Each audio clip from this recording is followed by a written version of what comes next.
Today marks the deadline for the ANC's electoral committee to screen and vet those successfully nominated for positions ahead of the party's elective conference next month. But what does this process entail, and will it lead to even more candidates being disqualified from standing for position? Let's talk through the process with the committee's secretary, Chief Livhuwani Matsila, who joins us now. Thank you so much for making time, Mr. Matsila. Let's start with what is expected to happen today. So what time is the deadline, and what are you expecting by the end of today? As we know, the deadline for the branch general meetings to nominate delegates and also candidates for the NEC positions in December this year was the 7th of November.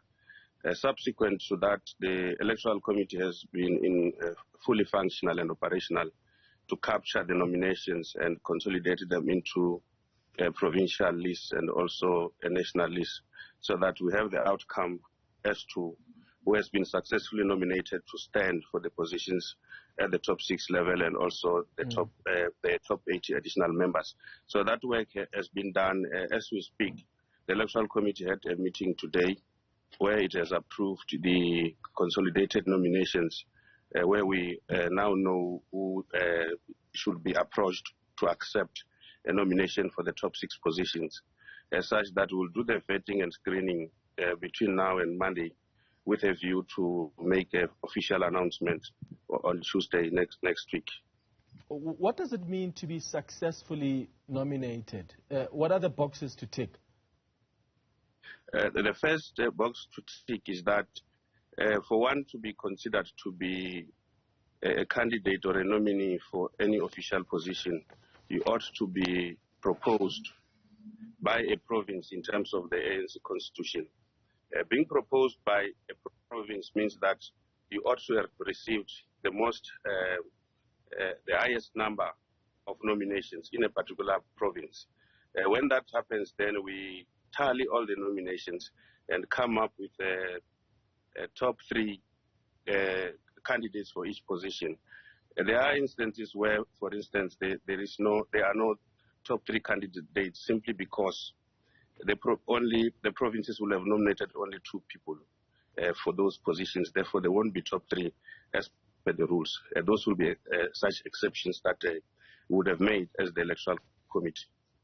What does this mean for what we already saw the provinces doing? Because PECs were pronouncing on who they want or who they are endorsing as the province, even though some branches were still conducting their nominations. So what exactly do you consider? Do you consider nominations coming from the branches, or are they coming from the provinces as a bloc?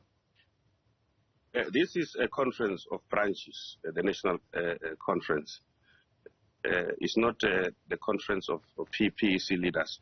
So when that pronouncement was made, the electoral committee guided that discussion to say that those pronouncements are not meant to be compulsory on branches, which meant that branches had to independently nominate those they prefer to lead the ANC after December. So when we announced the results, you realize that the rules have managed to tear apart the slate, in the sense that there is no slate nomination kind of pattern that you see where the president candidate gets 500, so are the other subsequent nominations, they get the same kind of slate arranged nominations. So that is very important to emphasize. In this case, we see results of branches that have independently nominated without being influenced too much by those in power. Okay, so you've indicated that you've approved the consolidated nominations. So I'm assuming then this weekend, are you going to work on screening those candidates? And if that's the case, who will not be allowed to contest after this process that will unfold this weekend? In other words, what are the conditions to meet for all the people that have been nominated, for them to actually be given the green light to stand in that conference next month? There are 3 main categories of candidates who may be disallowed from standing for positions in December. The first one is those who have been found guilty after being charged with a crime or acts of misconduct or corruption or immoral conduct. In such a cases, we then say if they've been charged and found guilty on serious crimes, and we define a serious crime as a crime that could result in a prison sentence of more than 6 months. If that is the case, such comrades are not going to be allowed to stand in December. And also, when we talk about those who are charged for serious crimes, we talk about a charge in a court of law. This is, of course, very different from a charge that is laid at the police station. Yeah. If it has not advanced to become a court case, we don't consider such. Then the second one is if those comrades who have been found guilty of contravening the ANC Code of Conduct by the disciplinary committee, or who have had their membership suspended in the last 10 years. In such cases, even if the comrades are appealing those sentences and suspensions, they may not be considered here. The third category is those comrades who have been suspended or awaiting a court case or a disciplinary case.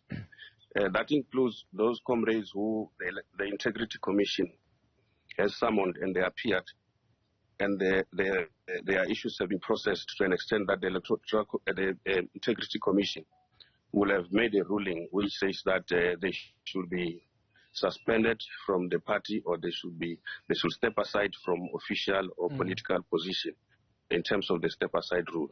So those are the categories that will make people disqualified. And of course, the other requirement is that you need to be a member of the ANC in good standing for at least 10 solid years, which means that 10 uninterrupted years of membership in the ANC.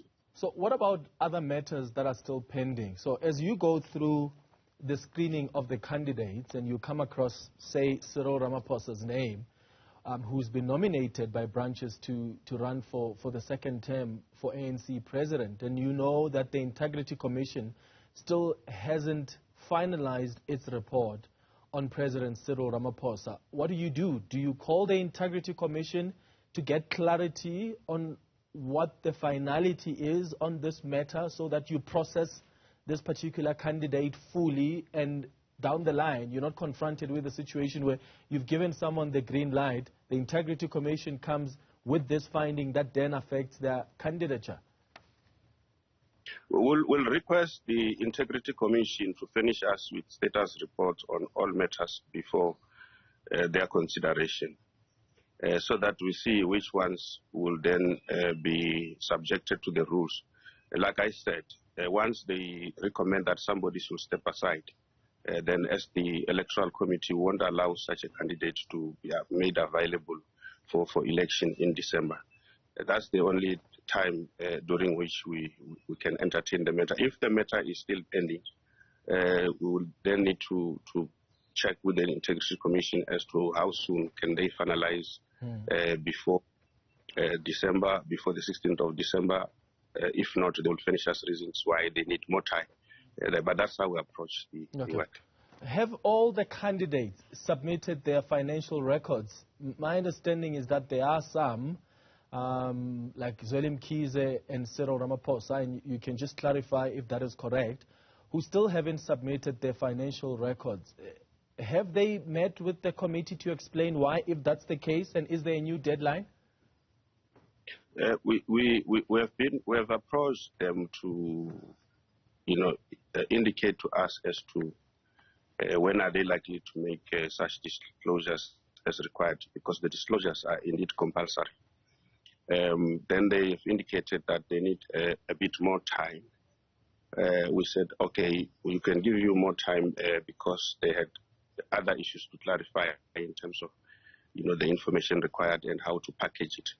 But then the final decision will be made once these comrades accept the nomination, if they are nominated. Once they accept the nomination, all candidates then are compelled by the rules to make such disclosures before the electoral committee, so that we can make sure that what happens in terms of finances being used for campaigns is above board, and that there's no vote buying. Yeah. And allegations of that nature don't resurface as it happened after 2017. And just to clarify, all the other candidates have submitted their financial records except Zweli Mkhize and Cyril Ramaphosa? No, there are a lot more. There are others. Okay. There are a lot more candidates. You see, what happened with our letter?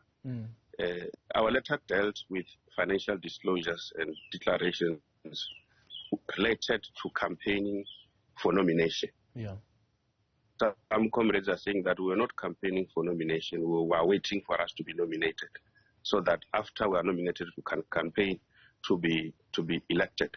So there's going to be another round of vigorous campaigns for election in December after accepting nominations. Then I think the rules will then kick in full force.